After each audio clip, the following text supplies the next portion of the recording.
Alright guys, so we've been studying about the establishment and the spread of Christianity across the Roman Empire, and especially how it was viewed first by the government and how that view ended up changing. So we've already learned about this in our timeline and also from the video that we're watching. So this is just kind of reinforcing that information. So please record the information from the slides in your Unit 1 notes. So first off, the origins of Christianity. Like we were seeing within the video that we're watching, it is coming out of a long-established faith called Judaism, also known as the Jewish faith. This is a religion that we're not exactly sure when it was exactly established, but we think roughly around the year 1600 BC. So you can see it's a relatively ancient religion. And as far as we know, is the first really documented monotheistic religion. Remember last year we learned about all those ancient religions? They're all very polytheistic, including the Roman religion, which is very polytheistic, similar to the Greek religion. Now this religion started in an area that is modern-day Israel. At the time it was known as Judea, which is still right over here in a little north of Egypt and before Turkey. So it's right in this area here where my cursor is. There were 7 big Israeli kingdoms here, and by 63 BC these Israeli kingdoms had been conquered and taken into the Roman Empire. So you can see here that's why it's in the red.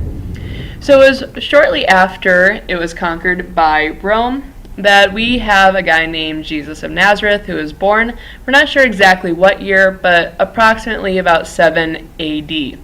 And then, like you know from the timeline, around 33 AD, we know that he was arrested and killed.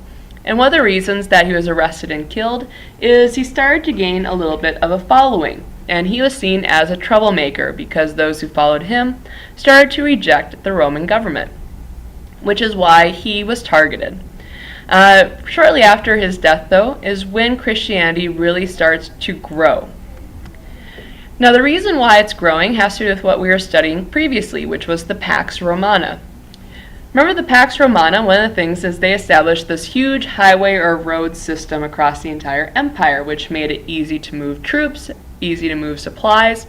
But the other thing is it really makes it easy to spread ideas. And so as Christianity started to get more followers, those followers might travel along the roads as missionaries, meaning trying to go and spread the religion.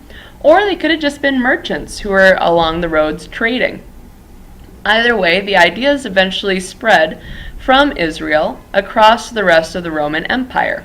And eventually it ends up finding its way to the heart of Rome, there on the Italian peninsula.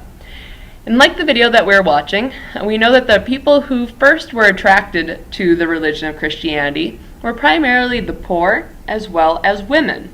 And the reason for that is, unlike the Roman religion, the Christian religion really preached equality. It preached helping others. And so because of this, a lot of the people who were oppressed in society, especially the poor and the women, really were attracted to Christianity. They saw it as an opportunity to kind of increase their position, but also, especially if you're a poor person, and these people are coming in and offering you help and support and welfare and taking care of you if you're sick, you're more likely to convert and become a follower of that religion. And so because of that, Christianity is spreading very quickly. Now, one of the things that we saw with the timeline is the change in continuity in the attitudes towards Christianity.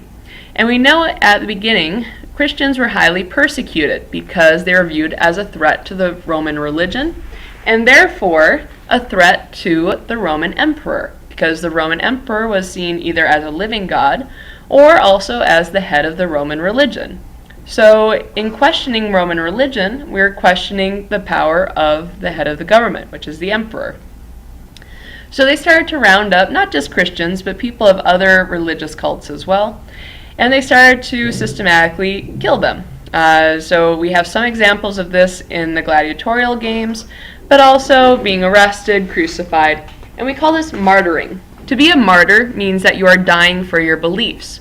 And so the Christians were dying because they refused to reject their religion. And with this, they actually gained a lot of admirers, people who saw that these people were willing to die for their beliefs, and that actually attracted more people into the Christian faith. And so it backfired. meaning that the Roman government thought it would discourage people from joining Christianity. Instead, people saw that and were inspired and decided to join. So eventually, we know that there was an emperor named Constantine, about 313 AD, who during a battle ended up converting to Christianity.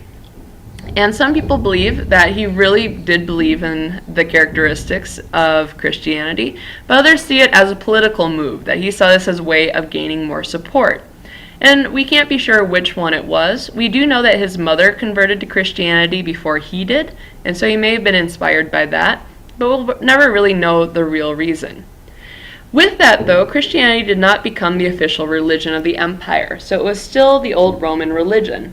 It wasn't until 391 AD that an emperor eventually did name it the official religion of the empire. And now the irony of that is, so for hundreds of years, Christians were being killed for practicing Christianity, and now that it became the official religion of the empire, they started to target non-Christians and round them up and arrest them and persecute them. So we see a big change in the attitude across this 300-year span of the establishment of Christianity to it becoming the official religion of the empire. Alright guys, so this is going to be kind of the beginning of the end for the Roman Empire. The Christian religion really ends up changing the culture and the attitudes of the people within Rome. And it ends up being one of the many problems that Rome has as it begins to fall. And so that's the next thing we're going to be talking about, is how Christianity, along with the other things, leads to the end of the Roman Empire.